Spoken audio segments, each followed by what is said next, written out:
Hey friends, welcome. I am so excited about today's craft.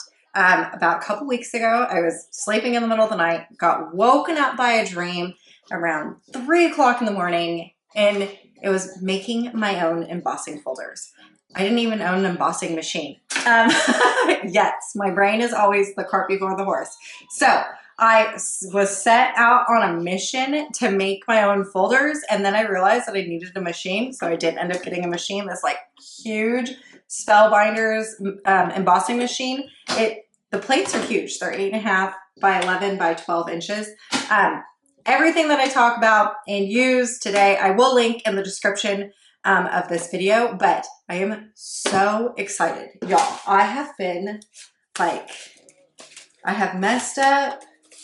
I have tried a whole bunch of stuff, and I finally figured it out. I finally figured it out, and I want to teach you how to make these because embossing folders are so expensive. I got a couple, one from Hobby Lobby, one from Joann's, and then this one's from Michael's. So I found these three things, and they are expensive. I think at least the one at Hobby Lobby, it was $9.99 for one folder.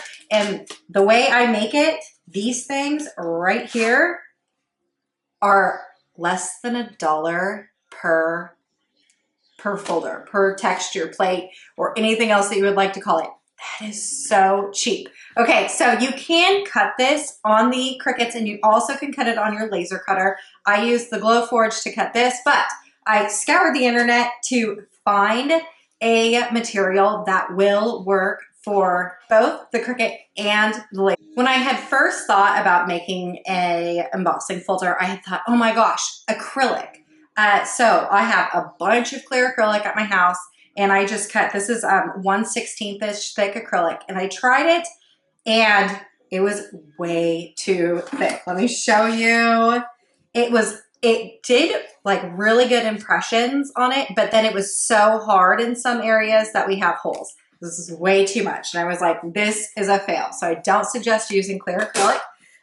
The other thing that I have learned by doing this is like these sheets that I have, they're not very thick. They're not very thick. And so you might, per your own preference, you might want to layer these on there, and we'll get to that. I had made another one that was the diamond plate, and this actually has these two sheets right here. It has two of the diamond plates and then one backer like this, so it's like 3 layers.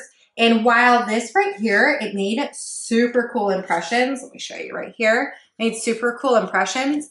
There are 2 things I don't really like about doing this method, although this turned out really good, is that if you do not line up perfectly the 2 layers that have the cuts on there, you'll kind of get like a ghosting, which is, I had done it with my Mickey one this is the craft that we're going to do right here today, is we're going to make a Mickey embossing plate. So I had originally had 2 of these in one blank plate,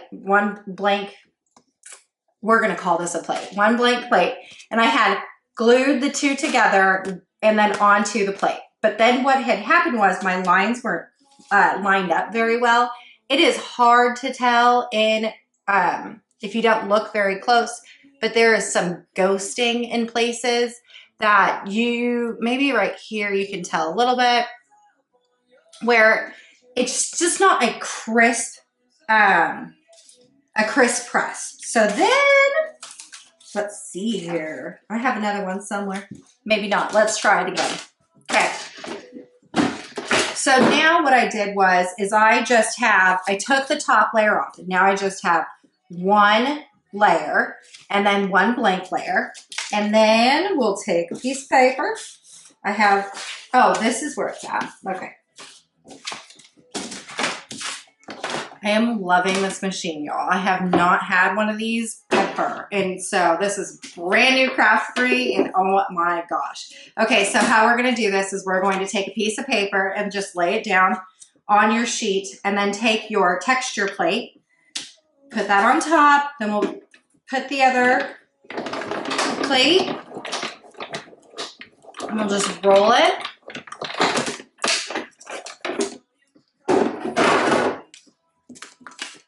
Then with one layer, that is a good impression. Now, again, you could do multiple layers on top. You just have to make sure that you glue it down really well. Now, let's get started on designing our own Mickey plate, because I know when I had said something on Instagram, a lot of people were like, oh my gosh, can you make me a Mickey plate? I'm like, I won't make you one, but I'm going to show you how, and it's so cheap. All right, let's go to the computer. Okay, what you need to do is open up just a blank canvas on Design Space. This is going to be so easy. It's going to blow your mind. First and foremost, what you want to do is you want to go into Images.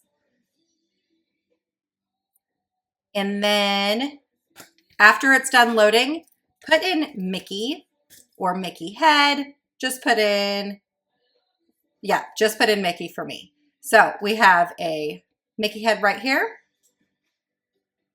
I'm going to add that to my canvas.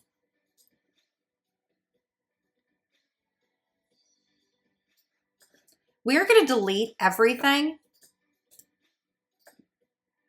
but oops, too much. We're going to delete. We're going to go backwards. Okay, there we go. We're going to delete everything but that yellow Mickey head, and we're just going to turn him black.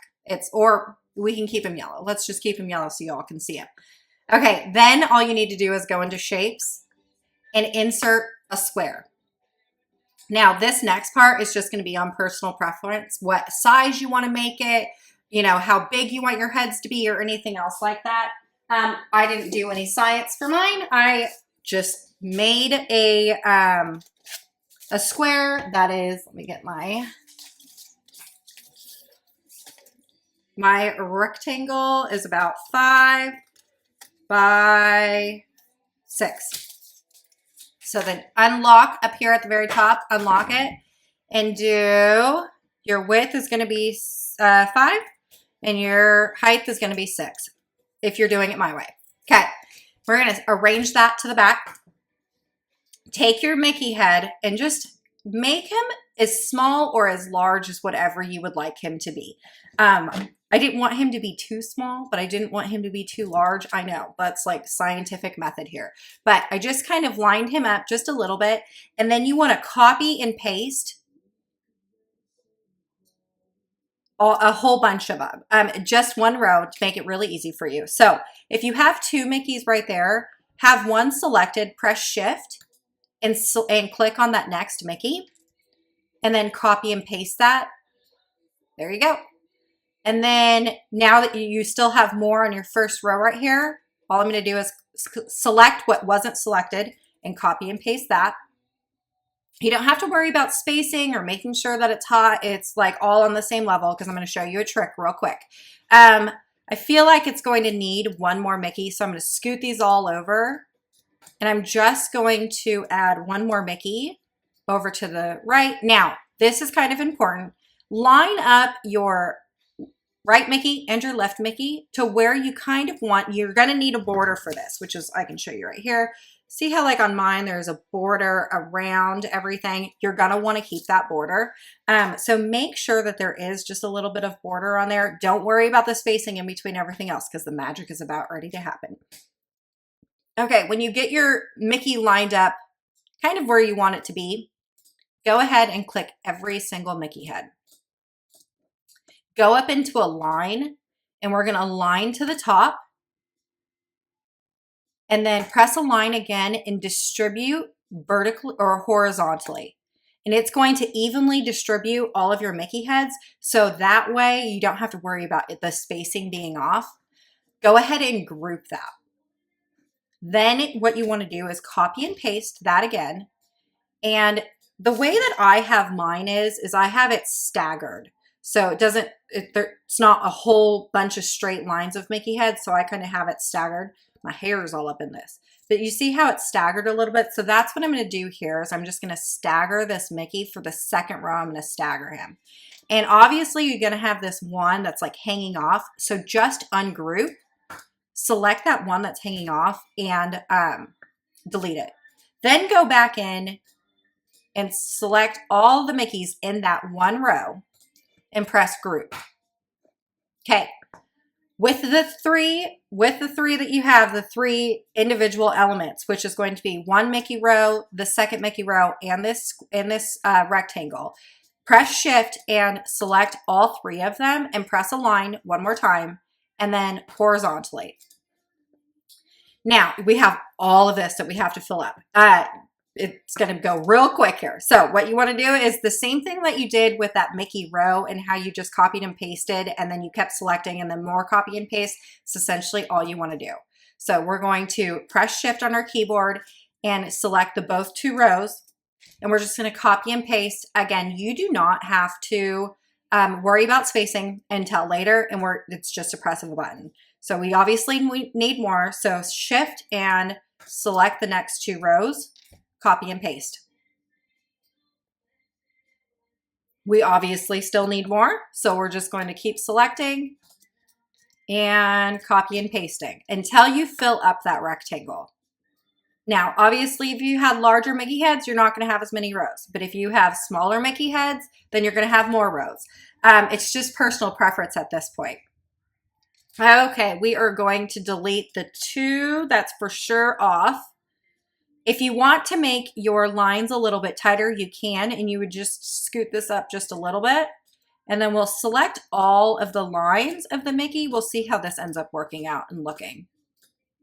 Because there's no science to this, you know, I don't really have like a how many rows, what size type deal. Okay, you want to press horizontal, align and horizontal, and then go back up and align and distribute horizontally.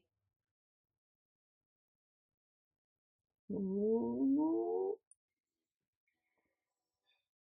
Did I press it? Oh, it's not. It's what? It's distribute vertically. That's why it wasn't working. I'm like, oh, okay, it's distribute vertically. Okay, so it all fit and it all looks really good. So essentially what you want to do is that's what you got. That's good. Press group, and we're going to group that all together. Now you want to make sure that it's like in like center to the actual square or the rectangle. So now that you have all of these Mickeys grouped, you can't individually click them. So now that you have all of them individually grouped, select that one Mickey and that rectangle, go back up to align and press center. Now it's completely centered on that square. Unclick everything. Sorry, I'm like thinking as I'm doing this. Unclick everything, go back in and click just the Mickeys and press weld. Now it's gonna be one cut file. In order for you to do the next step, you have to weld it. Otherwise, I mean, you don't technically have to, but it'll take you a long time to get to this very next step. Okay, so we have all of these that are welded. Now you want to select all of that and press slice.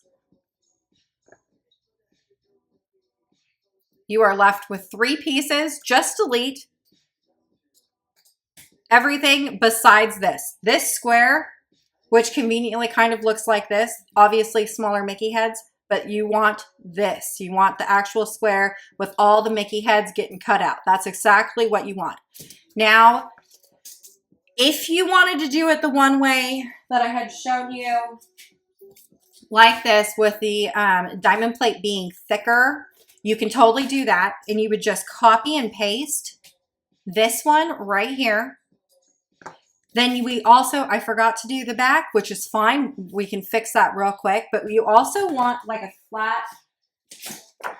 flat piece like this, and that's just so it doesn't give out holes when you push it through the machine, because if you leave it blank just like this, you could potentially get a whole bunch of little Mickey confettis. That's not what we want. We want to be embossing. So you want to have one flat plate like this, and then one of these, maybe 2 if that's what you're looking for. Because we forgot to keep one of the squares, it's not that hard of a fix. We're going to, actually I'm only going to cut 1 Mickey plate. So what we're going to do is just take the one that you copied and pasted. At the very bottom it says contour. Select that. Wait for it to pop up. Design Space did an update recently, and it's been so slow. So slow. It's driving me crazy. It definitely doesn't think as fast as my brain. So we'll just let it continue going, loading until all of the little pieces pop up. eventually.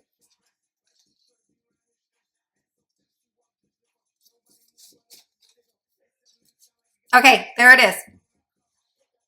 So now that it's all popped up, press this little button because we're going to hide every single contour so we can make it look like this. Just press the hide button.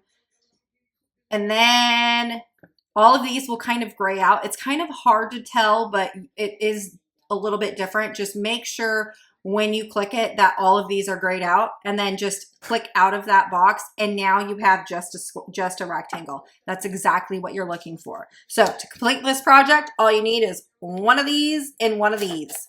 Then go into Make It. I'm using my Explorer. You can use your maker for this if you have one. I don't have a Joy, so I don't know if you, I'm sure you can use with a Joy, but I don't have one. Today I am using a deep cut blade right here. It's just, what a deep cut blade is it has the ability to cut deeper. A normal blade, I don't know if you're going to be able to tell, but a normal blade, this one right here, you can hardly see the little tip of it. And with a deep cut blade, you can see that it is obviously going to cut deeper because you can see the blade and it's going to go deeper. That's exactly what you want, is this deep cut blade and some of these shapes. Now let's go to the machine. We have to set up the machine first. Okay, so for here, what we're going to do is just press continue. Then I'm going to select number 4 on my list. If you don't have this many machines, it should automatically pop up for you. But for me, I have to select my machines. We're going to go to the dial and go into custom. And then you are looking for the stencil material. Right here, stencil film, and we'll do stencil film right there and press done. Okay, I'm going to do more pressure, and we're going to edit the tools, and we're going to do deep cut blade. Okay, then go to your machine. It would probably be good if you had like a super sticky mat, so it doesn't slide around on you. And then just take your brayer and really put your mat, the sheet with the mat, because you don't want it sliding around. We're going to load that into our machine. We're going to take this out and we're going to put in the deep cut blade. And then we are just going to press the blinking Cricut light and watch it cut.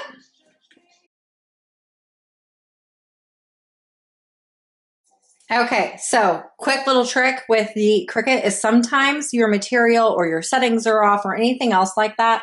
And sometimes it just doesn't cut through. Instead of do not press this eject button, test your material. You can even do this with vinyl as well. But test your material and see how it didn't go through all the way. That is fine. All you want to do is press the C again, the cut again, and it will take the machine or the mat back into the machine and cut it again.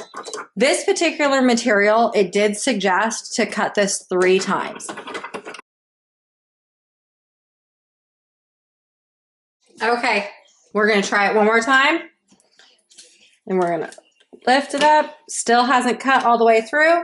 So then what we're going to do is just press the cut button.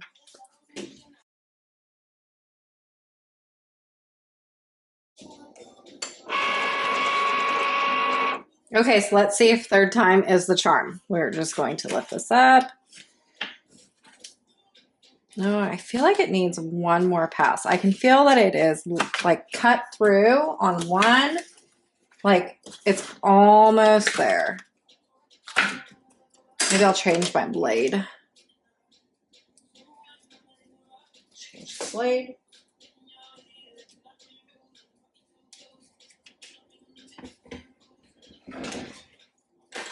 This is why it's so important to always check your settings, or always to check the material before you pull it out, because if you were to pull this out, you would never be able to line up the mat correctly. So all you have to do when you change a blade is just push this little button. It'll eject the original blade, push it again, drop in the new blade. and let go. And it's right there. Push it back in there. And then press the C button again. Don't press the blinking eject button.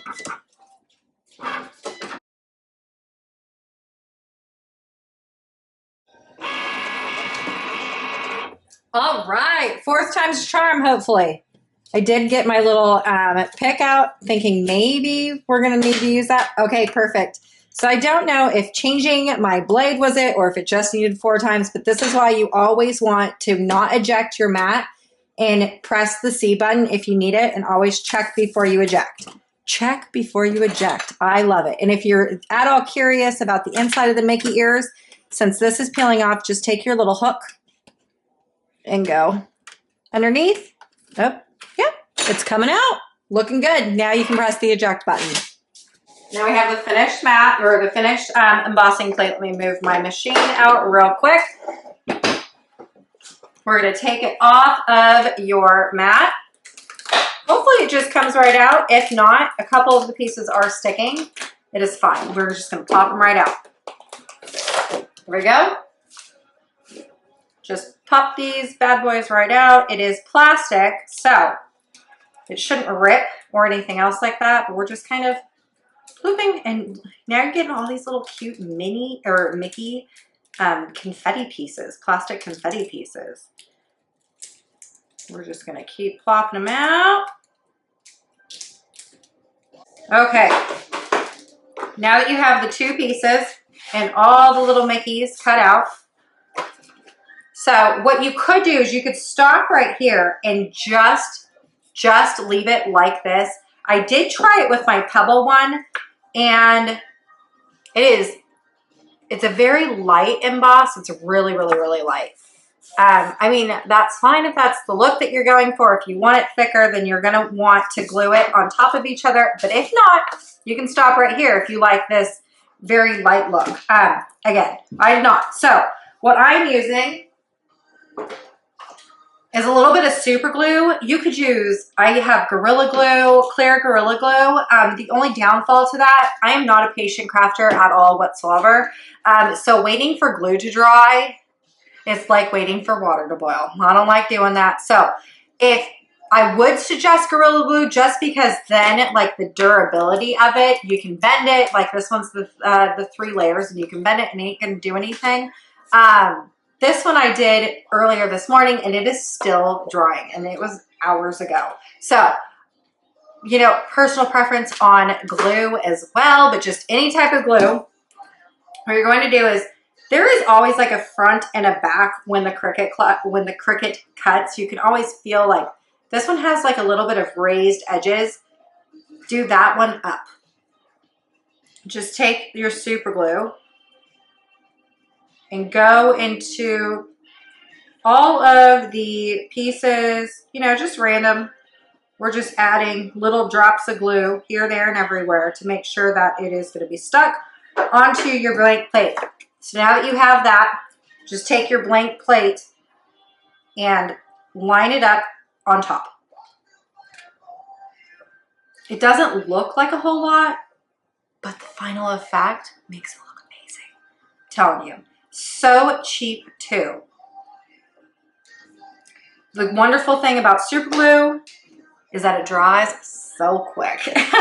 Okay, we're going to close that bottle. I got super glue all over my hands. Wait for this to dry, because otherwise, again, not with the patient crafter. I tried with my first one, which was the diamond plate. I didn't wait for my Gorilla Glue to dry, and I got glue all over my paper, all over my machine, all over my pressing mats, everything. Not a patient crafter, trust me. All right, a little bit, and like I said, the wonderful thing about super glue is it dries so quick. Okay, good enough, dry enough for me. All right, I am going to get my embossing machine. Okay, so I had to bring you down low to see this. Now, I don't know any of the terminology or anything for anything. Remember, I am a brand new embossing machine user, but I have a platform I'm going to put this rubber mat thing down. Our new embossing plate that we just did. I'm going to put that right there. Oop, nope. Do paper first. You would think for how many times that I've used this and I've done this, I would know the order, but I didn't. Put the paper down first, and then put your piece of paper, put your texture plate on there. And we're going to do this embossing plate. Just kind of sandwich it all in there, and we're going to crank the wheel. Oh.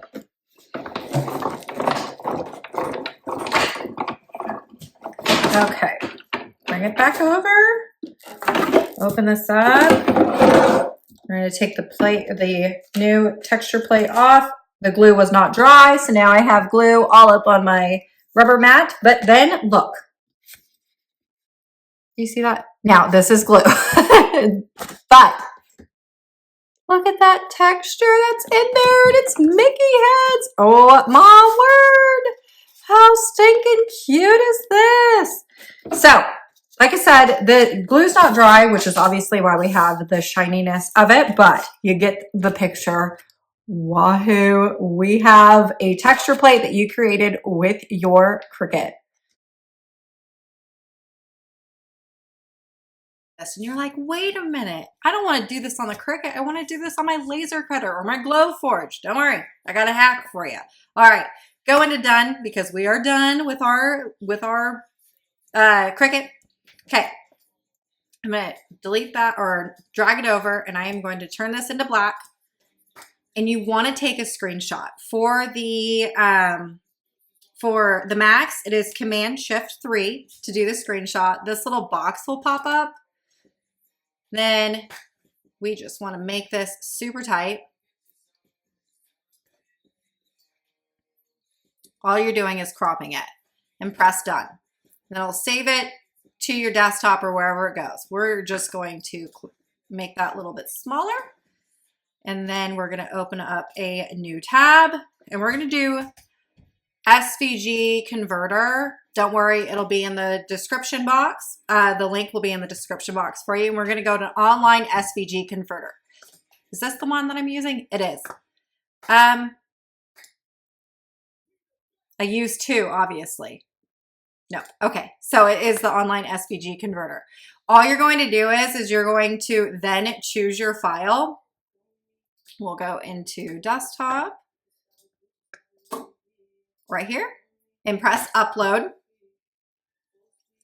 I'm not quite sure what any of this looks like, what you do down here. I have no idea. I've never tested this out, and just go into start. And then press download. That's going to go into your downloads folder. Here we're going to open up, for me, I'm going to open up the Glowforge app. That's what's in my office. I do have an uplog downstairs. The way I set that up and how I do my files for that is so different from how I do the Glowforge. The Glowforge is like the most user-friendly of them all for sure. Going into downloads, because that's where we just downloaded it to. We'll find it. Here it is. And just press upload.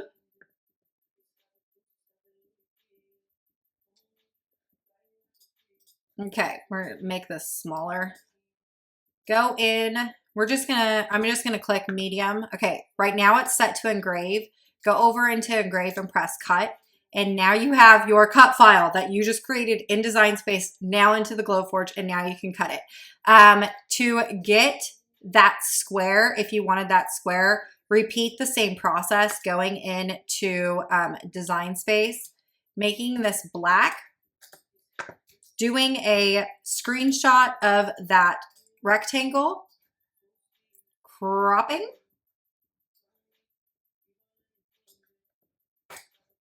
save it, go back over into that converter. We'll go back and then choose file. Can I drop this? I can drop it. Oop, it says upload failed. I can't drop it. Never days. We'll go to desktop. We'll try it again. We'll just do it this way. Why does it keep saying upload fail? We'll do leaf page. Fine. We'll refresh it. And now it didn't fail. Okay, then press start. Press download. Then go back into the Glowforge app. Press upload. Upload, download here, there, and everywhere, right? Find your SVG file that you just created. Place it in there. We're gonna make that smaller, obviously. It's set to engrave, but we'll just go over here and press cut. Make sure, and this is the same thing that we did with the first one in Design Space, you wanna make sure that all of your proportions are the same for this and that so you can layer it on correctly. Right here, just copy this, go back into that other one, and then we'll highlight that, double click and highlight it all, and just paste and press enter. And now both of these are the same size. So then you can go ahead and cut that. You can tell on my screen I was already cutting something else. This one did not work for me. I need to make it a better pattern, but I'm trying to do like a little bit of like a leather texture look for some purses that I'm working on. Anyway, okay, so for this particular, let me start up my Glowforge. Hold on one second. Okay, now that I have it all set up and it's in all its glory, I'm not going to clean the thing. I'm not going to clean my my tray, my crumb tray, because I'm not going to cut this out since I already have like 5 of them, but you'll get the picture when I'm done here. Okay, so for this particular stuff, and I always do this every single time that I use my Glowforge at all whatsoever, I click the medium clear acrylic just because that's my like default for that, but always, always, always go into more and press set focus and make sure you put your focus on the actual material itself. Then the Glowforge is going to auto detect like how thick that material is and how much to cut. If you do not do this, I see it often with other people where their machine won't cut through, and it's because the focus was off or like the thickness of the material was off. You just want to make sure that you have it on autofocus. I autofocus all the time. If I change the material, I autofocus. Okay, so then when you go to cut this sheet, this stuff right here, they're called Mylar sheets. But when you go to cut this, what you want to do, for me, I have the plus. I know a lot of people, you know, play with the settings and stuff like that. I do it too. But for me, what I do is go into cut, go into this little arrow right here. Now I put my speed up to 500 and then my power, I did 99. Do not hit this back button because if you do, you're defaulting to the regular cut settings that Glowforge has already told you that to do. What you want to do is just click out of that. And so then right here, it says 500 /99. That's exactly what you want. If you see the word cut on there, that means that's the default of whatever Glowforge says it is. So to change this, click it. Click this little arrow, change this to 500, and then power, we want it to be at 99, and then just click out of it. That is it. Then you can, if I wanted to, I could make this smaller to fit that little spot right there, and then press ready. This is going to now send it back over into the Glowforge, and it is going to say that it's going to take 3 minutes and 32 seconds. Now, it is extremely fast to do it on the Glowforge. I did not time the Cricut method at all, but this is way faster. If you have the laser cutter, I would suggest doing it on a laser cutter versus a Cricut, but that doesn't mean you can't do it on the Cricut, which is amazing. So I do like crafts that go either or. This is the fast way. Again, I'm not going to cut this because I already have a whole bunch of them, but you get the picture. So for these particular sheets right here on my machine, I do 500 speed and 99 power, just one pass. I also, you can tell that there are these like little clamp down things in my bed. I always use those for all my materials. It doesn't even matter if it's wood or acrylic or anything else like that. I always use it. Just so, you know, like the wind blows and you don't want this thing flapping around and then starting a fire in your machine. You want it to be really close, flat, onto the honeycomb tray. All right, y'all. I hope that this inspired you to make your own embossing and texture folders, because game changer. Now you don't have to spend like $10 per folder and you can make your own patterns, which is so amazing. So many girls were like messaging me like, I need the Mickey one. I don't have a Mickey one. I can't find a Mickey one. Make your own for so much cheaper. Oh my gosh. Okay, I cannot wait to see what y'all come up with. I will see you later.